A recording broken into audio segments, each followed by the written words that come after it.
Numbers 11:24 through 13:33. So Moses went out and reported the Lord's words to the people. He gathered the 70 elders and stationed them around the tabernacle. And the Lord came down in the cloud and spoke to Moses. Then he gave the 70 elders the same spirit that was upon Moses. And when the spirit rested upon them, they prophesied. But this never happened again. 2 men, Eldad and Medad, had stayed behind in the camp. They were listed among the elders, but they had not gone out to the tabernacle. Yet the Spirit rested upon them as well, so they prophesied there in the camp. A young man ran and reported to Moses, "Eldad and Medad are prophesying in the camp." Joshua, son of Nun, who had been Moses' assistant since his youth, protested, "Moses, my master, make them stop." But Moses replied, "Are you jealous for my sake? I wish that all the Lord's people were prophets and that the Lord would put his Spirit upon them all." Then Moses returned to the camp with the elders of Israel. Now the Lord sent a wind that brought quail from the sea and let them fall all around the camp. For miles in every direction there were quail flying about 3 feet above the ground. So the people went out and caught quail all that day and throughout the night and all the next day too. No one gathered less than 50 bushels. They spread the quail all around the camp to dry. But while they were gorging themselves on the meat, while it was still in their mouths, the anger of the Lord blazed against the people, and he struck them with a severe plague. So that place was called Kibroth Hattava, which means graves of gluttony, because there they buried the people who had craved meat from Egypt. From Kibroth Hattava, the Israelites traveled to Hazeroth, where they stayed for some time. While they were at Hazeroth, Miriam and Aaron criticized Moses because he had married a Cushite woman. They said, "Has the Lord spoken only through Moses? Hasn't he spoken through us too?" But the Lord heard them. Now Moses was very humble, more humble than any other person on earth. So immediately the Lord called to Moses, Aaron, and Miriam and said, "Go out to the tabernacle, all 3 of you." So the 3 of them went to the tabernacle. Then the Lord descended in the pillar of cloud and stood at the entrance of the tabernacle. "Aaron and Miriam," he called, and they stepped forward. And the Lord said to them, "Now listen to what I say. If there were prophets among you, I, the Lord, would reveal myself in visions. I would speak to them in dreams. But not with my servant Moses. Of all my house, he is the one I trust. I speak to him face to face, clearly and not in riddles. He sees the Lord as he is. So why were you not afraid to criticize my servant Moses?" The Lord was very angry with them, and he departed. As the cloud moved from above the tabernacle, there stood Miriam, her skin as white as snow from leprosy. When Aaron saw what had happened to her, he cried out to Moses, "Oh, my master, please don't punish us for this sin we have so foolishly committed.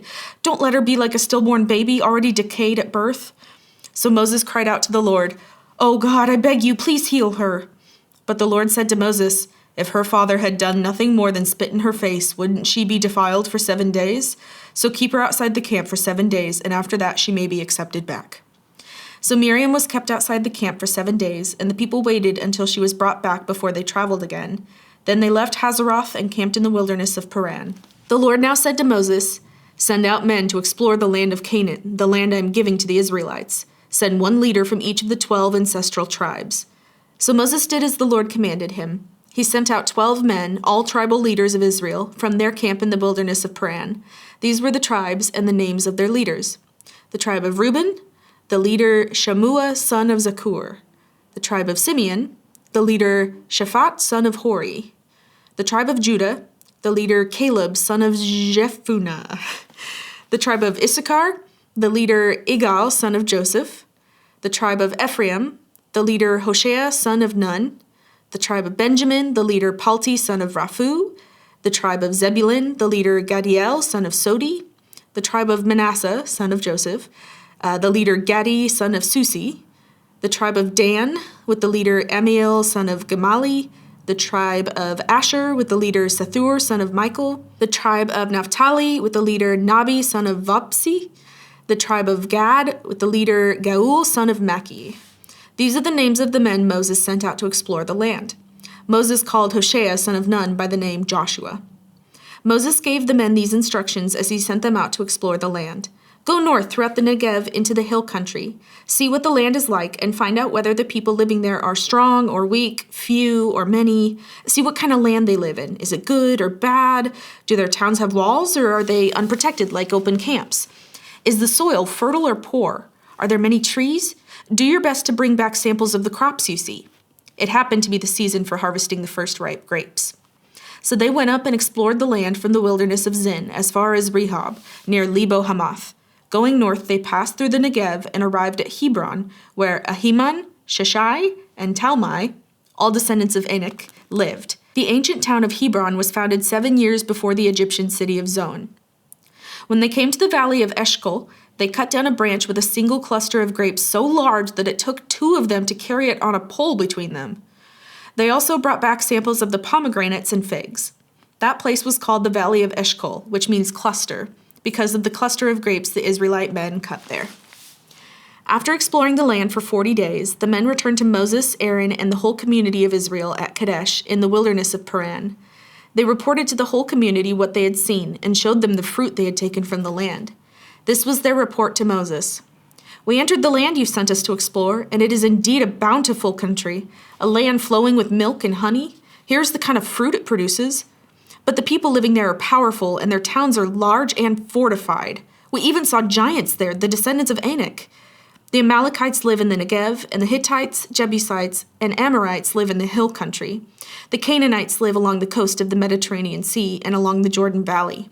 But Caleb tried to quiet the people as they stood before Moses. "Let's go at once to take the land," he said. "We can certainly conquer it." But the other men who had explored the land with him disagreed. "We can't go up against them. They are stronger than we are." So they spread this bad report about the land among the Israelites. "The land we traveled through and explored will devour anyone who goes to live there. All the people we saw were huge. We even saw giants there, the descendants of Anak. Next to them, we felt like grasshoppers, and that's what they thought too." Mark 14:22-52. As they were eating, Jesus took some bread and blessed it. Then he broke it in pieces and gave it to the disciples, saying, "Take it, for this is my body." And he took a cup of wine and gave thanks to God for it. He gave it to them, and they all drank from it. And he said to them, "This is my blood, which confirms the covenant between God and his people. It is poured out as a sacrifice for many. I tell you the truth, I will not drink wine again until the day I drink it new in the kingdom of God." Then they sang a hymn and went out to the Mount of Olives. On the way, Jesus told them, "All of you will desert me, for the scriptures say, God will strike the shepherd, and the sheep will be scattered. But after I am raised from the dead, I will go ahead of you to Galilee and meet you there." Peter said to him, "Even if everyone else deserts you, I never will." Jesus replied, "I tell you the truth, Peter. This very night before the rooster crows twice, you will deny 3 times that you even know me." "No," Peter declared emphatically. "Even if I have to die with you, I will never deny you." And all the others vowed the same. They went to the olive grove called Gethsemane, and Jesus said, "Sit here while I go and pray." He took Peter, James, and John with him, and he became deeply troubled and distressed. He told them, "My soul is crushed with grief to the point of death. Stay here and keep watch with me." He went on a little farther and fell to the ground. He prayed that, if it were possible, the awful hour awaiting him might pass him by. "Abba, Father," he cried out, "everything is possible for you. Please take this cup of suffering away from me. Yet I want your will to be done, not mine." Then he returned and found the disciples asleep. He said to Peter, "Simon, are you asleep?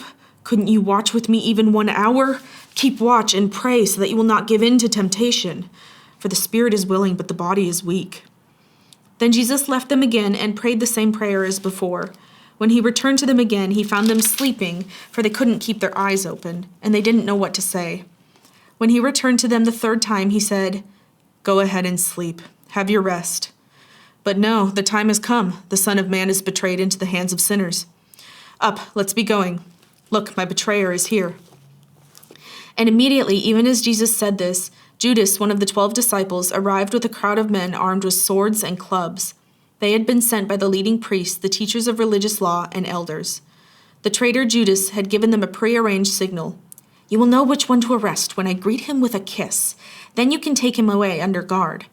As soon as they arrived, Judas walked up to Jesus. "Rabbi," he exclaimed, and gave him the kiss. Then the others grabbed Jesus and arrested him. But one of the men with Jesus pulled out his sword and struck the high priest's slave, slashing off his ear. Jesus asked them, "Am I some dangerous revolutionary that you come with swords and clubs to arrest me? Why didn't you arrest me in the temple? I was there among you teaching every day." but these things are happening to fulfill what the scriptures say about me." Then all his disciples deserted him and ran away. One young man following behind was clothed only in a long linen shirt. When the mob tried to grab him, he slipped out of his shirt and ran away naked. Psalm chapter 52.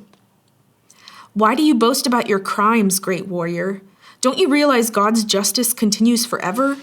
All day long you plot destruction. Your tongue cuts like a sharp razor. You're an expert at telling lies.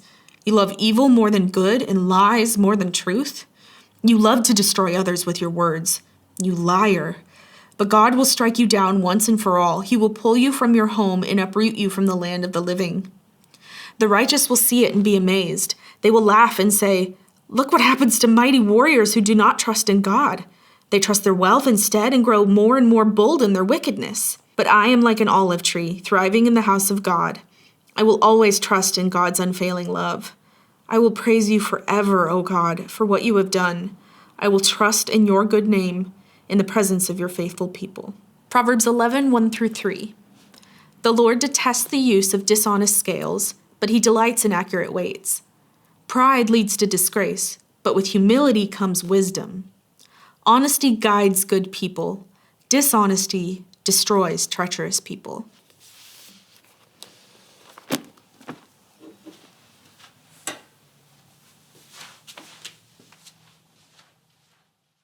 Because they were buried, the leader Nabi, son of Vopsi, Vopsi, Vopsi,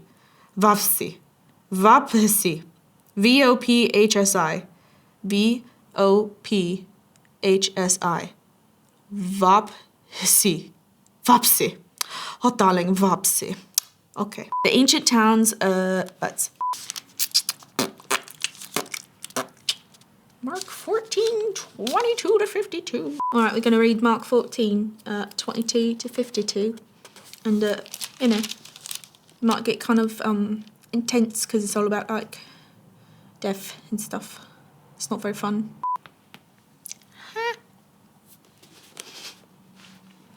Okay. Cut! Rap,